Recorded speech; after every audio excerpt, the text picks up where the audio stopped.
Hello friends, as an endometriosis expert हमारे पास बहुत सारे ऐसे पेशेंट्स आते हैं, बहुत सारे रेफर्ड पेशेंट्स भी आते हैं इनफर्टिलिटी के, जिनको बहुत सालों से इनफर्टिलिटी है और एंडोमेट्रियोसिस का सिस्ट बताया गया है और उनके डॉक्टर्स बोलते हैं कि ये एंडोमेट्रियोसिस सिस्ट को ऑपरेट करवा लो, इसके बाद ही आपकी फर्टिलिटी पॉसिबल है, इसके बाद ही आपको बच्चा हो पाएगा। सो इस क्वेश्चन का आंसर मैं देना चाहूँगी कि एंडोमेट्रियोसिस का हर एक पेशेंट को डायरेक्टली सर्जरी नहीं लगता है। बेसिकली यंग पेशेंट्स जिनको कि 4 to 5 सेंटीमीटर्स का ओवेरियन सिस्ट है और जिन्हें 3 या 4 साल से बच्चा नहीं ठहर रहा है, ऐसे केसेस में हम पेशेंट्स का पहले प्रॉपर थरो हिस्ट्री लेते हैं, उनका हस्बैंड का भी हिस्ट्री लेते हैं, देन सारे अदर फैक्टर्स रूल आउट करते हैं कि एंडोमेट्रियोसिस के अलावा कुछ अदर फैक्टर्स तो नहीं हैं जो इनफर्टिलिटी का कारण बन सकते हैं। इसके अलावा पेशेंट की एज, AMH जो कि एक फर्टिलिटी का लेवल बताता है पेशेंट का, ये सारे पैरामीटर्स देखने के बाद हम पेशेंट्स को एडवाइस करते हैं कि आपको ऑपरेशन में जाना है या नहीं। क्योंकि जब भी हम ओवरी को छेड़ते हैं, जब भी कोई ऑपरेशन करते हैं, तो पेशेंट की फर्टिलिटी डायरेक्टली अफेक्ट होती है, उसका एमएच लेवल डाउन होता है, फर्टिलिटी का लेवल कम होता है।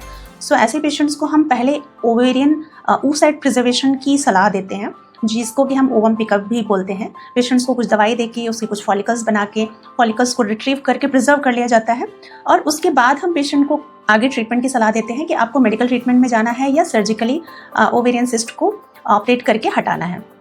ऐसे केसेस में क्या होता है कि जब भी हम ओवेरियन सिस्ट को ऑपरेट करके हटा देते हैं, सारे इन्फ्लेमेशन और स्कारिंग कम कर देते हैं, तो पेशेंट्स के नॉर्मल तरीके से भी कंसीव होने के चांसेस बढ़ जाते हैं।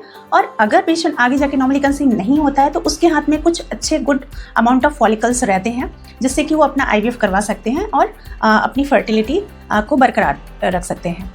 अगर पेशेंट्स का oocyte प्रिजर्वेशन यानी कि ओवम पिकअप पॉसिबल नहीं है, कई बार ओवरीज बहुत ज़्यादा यूट्रस से चिपकी हुई रहती हैं पोस्टीरियरली, या ओवरीज को एक्सेस यानी कि ओवरीज तक पहुंचना बहुत मुश्किल रहता है। सो ऐसे केसेस में हम डायरेक्टली ऑपरेटिव प्रोसीजर की सलाह देते हैं कि लैप्रोस्कोपिकली ओवेरियन सिस्टेक्टोमी कराएं और जितना भी स्कारिंग है और ख़राब पेरिटोनियम है या जितना भी इन्फ्लेमेशन है, हम उसको रिमूव करके एंड देन पेशेंट को आगे प्रोसीड करने के लिए बोलते हैं।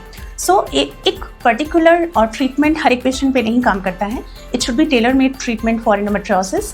पेशेंट का history, age, AMH level, number of years of infertility, ये सब जानते हुए, और सबसे इम्पॉर्टेंट होता है कि पेशेंट का हमें फर्टिलिटी ध्यान में रखना है।